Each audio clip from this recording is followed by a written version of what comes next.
अस्सलाम वालेकुम वरहमतुल्लाहि वबरकातुहू। सुबह बखैर अज़ीज़ तलबा व तालिबात। जमात अहम के उर्दू निसाब से पिछले लेक्चर में हमने दस्तरख्वान इस इंशाई की तमहीद देखे थे। साथ ही हमने मुसन्निफ़ वज़ीर आगा साहब की जान पहचान भी की थी। तो चलिए आज हम अपने इस इंशाई का दस्तरख्वान बिछाते हैं सफ़ा नंबर 47 पर। चलिए देखते हैं हम। एक ज़माना था कि लोग फर्श पर दस्तरख्वान बिछाते, आलती पालती मार कर बैठते और एक दूसरे की आंखों में आंखें डालकर खाना खाते। फिर जो ज़माना बदला तो उनके नीचे कुर्सियां और सामने मेज़ बिछ गई जिस पर खाना चुन दिया जाता। पहले वो सर जोड़ कर खाते थे, अब सरों के दरमियान फासला नमूदार हुआ और रूबरू बैठा हुआ शख्स मद्दे मुकाबिल नज़र आने लगा। मगर ज़माना कभी एक हालत में ख़याम नहीं करता। चुनांचे अब की बार जो उसने करवट बदली तो सबसे पहले प्लेट को हथेली पर सजा कर और सरोखत खड़े होकर ताम से हम कलाम होने की रिवायत कायम हुई। फिर टहल टहल कर इस पर तबाज़माई होने लगी। इंसान और जंगल की मखलूक में जो एक वाज़ेह फ़र्क पैदा हो गया था कि इंसान एक जगह बैठकर खाना खाने लगा था, जबकि जंगली मखलूक चरागाहों में चरती फिरती थी और परिंदे दाने धुनके की तलाश में पूरे खेत को तख्ता मश्क बनाते थे। अब बाकी न रहा और मुद्दतों के बिछड़े हुए सीनाए चाकान चमन एक बार फिर अपने अजीज़ों से आ मिले। चलिए पहले पैराग्राफ को समझने की हम कोशिश करते हैं। बहुत ही तंज के साथ, बहुत ही खूबसूरती के साथ यहाँ पर मुसन्निफ़ ने समाजी पहलू को उजागर करने की कोशिश की है। मुसन्निफ़ का कहना है कि एक ऐसा ज़माना गुज़रा है जिसमें लोग दस्तरख्वान बिछाकर आलती पालती मार के यानी कि बेफ़िक्र अंदाज में मांडी डालकर आराम से दो जानू होकर या एक जानू होकर बैठ जाते और एक दूसरे की आंखों में आंखें डालकर खाना खाने लगते थे। लेकिन ज़माना तो एक जैसा कभी होता नहीं है। धीरे धीरे ज़माने ने करवट बदलनी शुरू की और फिर हमने अपने आप को तहज़ीब याफ्ता कहलाया, जिसकी वजह से यहाँ पर दस्तरख्वान उठा दिया गया, बल्कि अब दस्तरख्वान की जगह मेज़ ने ले ली और जो हम आमने सामने बैठ कर आलती पालती मार के जो बैठा करते और बातें किया करते थे, अब हम कुर्सियों पर एक दूसरे के मद्दे मुकाबिल आ गए, क्योंकि दरमियान से मोहब्बत और खुलूस का दस्तरखान उठ चुका था। अब यहाँ पर मेज़ लग चुकी थी। उसके बाद फिर ज़माने ने अपने आप को मज़ीद तरक्की याफ्ता कहलाने की ठानी और हुआ यूँ कि हम अब यहाँ चलते फिरते, जिसे हमने बफे सिस्टम का नाम दिया है, चलते फिरते ताम से हम कलाम होने लगे। यानी अक्सर हमारे देखने में आता है, ख़ास तौर पे दावतों में, कि लोग क्या करते हैं, चलते फिरते कभी इस बर्तन से कुछ, कभी उस पतीले से कुछ, तो कभी उस मशकाब से कुछ खाने के सामान को लेते हैं, अपनी थाली में भरते हैं और चलते चलते ही खाने लग जाते हैं। तो यहाँ पर बड़ी ही खूबसूरत अंदाज से इंशा पर्दाज ने, इंशा निगार ने चोट की है समाजी पहलुओं पर नज़र करते हुए, इंसान की फितरत को उजागर करते हुए, इंसान के हालात की तब्दीली को ज़ाहिर करते हुए बताया है कि इंसान और जानवर में एक वाज़ेह फ़र्क था। वो ये था कि इंसान सुकून के साथ अपने घर में बैठकर या दावत में भी जाता, सुकून के साथ मोहब्बत और खुलूस, उनसियत व क़ुरबत के साथ आलती पालती बैठकर एक दूसरे की परेशानियों को सुनते हुए, एक दूसरे के हंसी मजाक को सुनते हुए, एक दूसरे के दुख दर्द में शामिल होते हुए, दुख सुख में शामिल होते हुए खाना खाया करता था। लेकिन अब उसने जानवरों की चाल इख्तियार कर ली और चलते फिरते जानवरों की तरह चरने लगा, जिस तरह से जंगली मखलूक चरागाहों में चरती फिरती है और परिंदे दानाए दुनके की तलाश में पूरे खेत को तख्ता मश्क बना देते हैं। दाना दुनके की तलाश में यानी कि पूरा चरकर चुककर सारा खेत बर्बाद कर दिया जाता है, तहस नहस कर दिया जाता है। उसके साथ साथ उन्होंने बड़ी खूबसूरती के साथ ये भी बताया कि इस तरह से वो मिलते हैं, अब बाकी ना रहा, बल्कि ऐसा लगता है मुद्दतों के बिछड़े हुए सीनाए चाकान चमन एक बार अपने अजीज़ों से आ मिले हैं। मतलब यहाँ पर इंसान का जो बिल्कुल बुरा हाल हो चुका है खाने के मामले को लेकर, तो इसीलिए शायद मुसन्निफ़ ने क्या है, एक तंज़ किया है। ऐसा लगने लगा है जिस तरह से बहुत दिनों बाद जब कोई अज़ीज़ हमसे मिलता है तो उसके हम गले लग जाते हैं, बस उससे दूर होना नहीं चाहते, हम उससे ही लिपटे रहते हैं, उसी से बातें करते हैं, उसी से हंसी मजाक करते हैं, उसी से दुख सुख अपने बताने लगते हैं, उसी के साथ हम बिल्कुल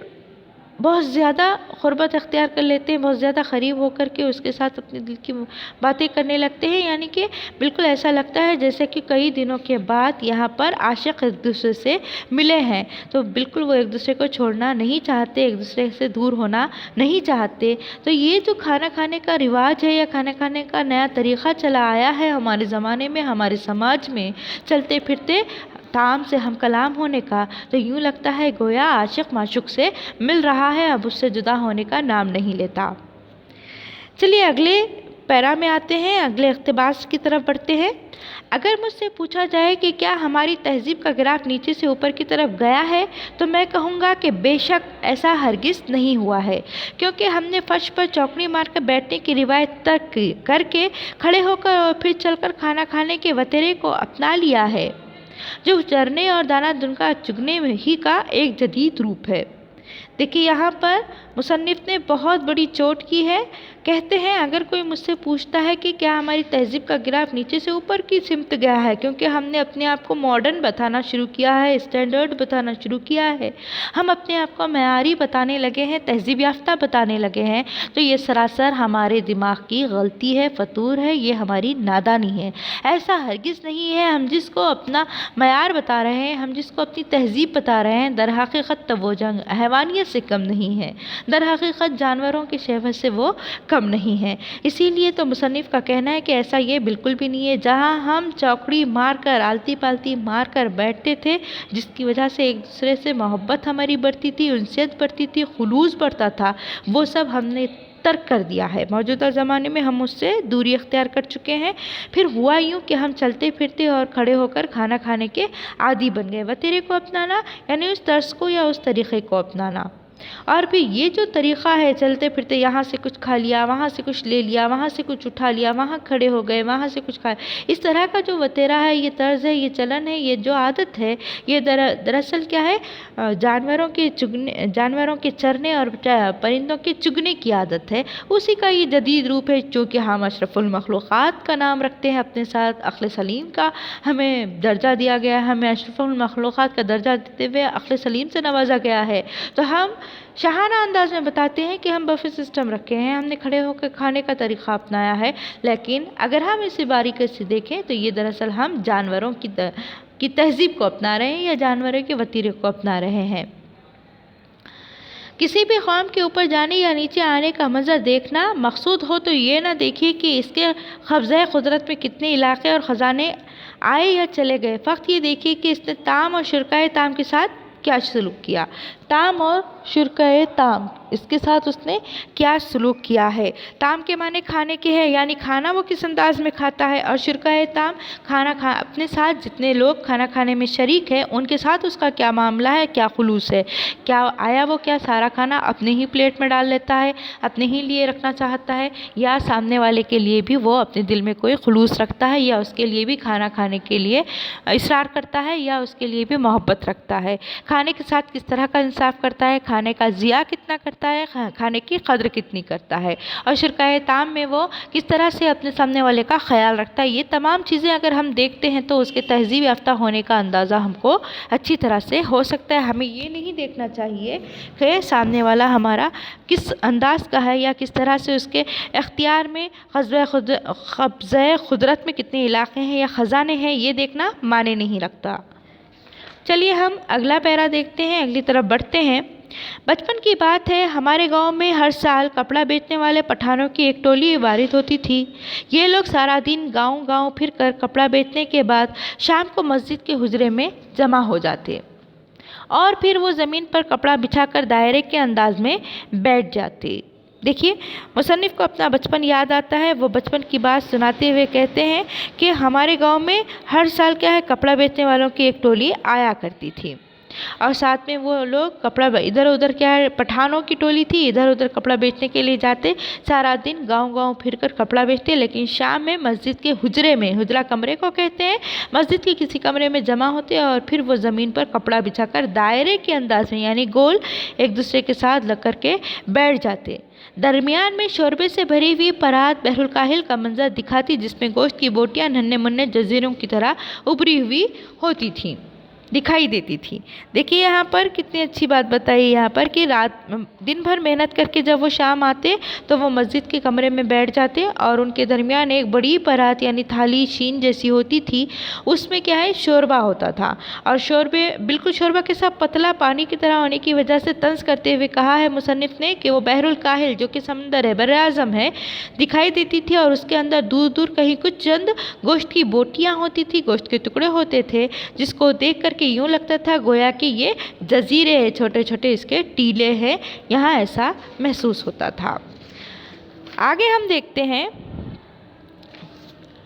वो इन बोटियों को एहतियात से निकालकर एक जगह ढेर कर देते और शोरबे में रोटियों के टुकड़े भिगोकर उनका मलीदा सा बनाने लगते। जब मलीदा तैयार हो जाता तो शिरकाए ताम पूरी दयानतदारी के साथ आपस में बोटियां तकसीम करते और फिर अल्लाह का पाक नाम लेकर खाने का आगाज़ कर देते। देखिए ये पठानों में भी बड़ी ईमानदारी हुआ करती थी, जो कि खाना खाने से पहले वो क्या करते थे, दायरा बनाकर बैठ जाते। शीन या परात में जो बहुत सारा शोरबा होता उसमें रोटियों के टुकड़े करके भिगोते और शरीर जैसा बना लेते। उसके बाद सारी बोटियों को आपस में एक दूसरे के साथ ईमानदारी से तकसीम कर देते थे और खाने का आगाज़ अल्लाह का नाम लेकर किया करते।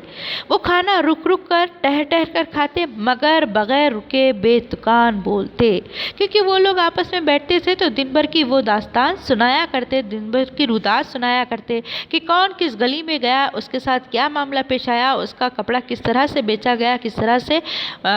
फ़रोख्त किया गया या उसे नफ़ा हुआ कि नुकसान, सारी बातें वो एक दूसरे को बेतुका सुनाया करते थे। मुझे उनके खाना खाने का अंदाज़ बहुत अच्छा लगता था। मैं उन्हें देखता था और खुश होता, वो भी मुझे देखकर खुश होती और बरादरान मोहब्बत से लथड़ा एक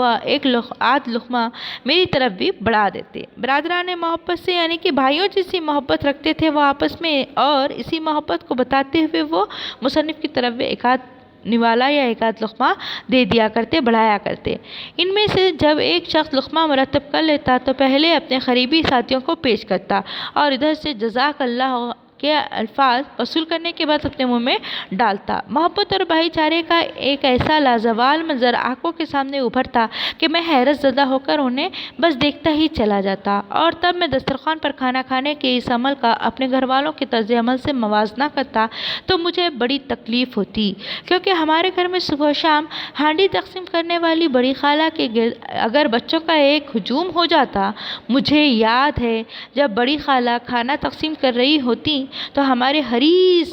हरीस आँखें यानी लालची, हमारी हरीस आँखें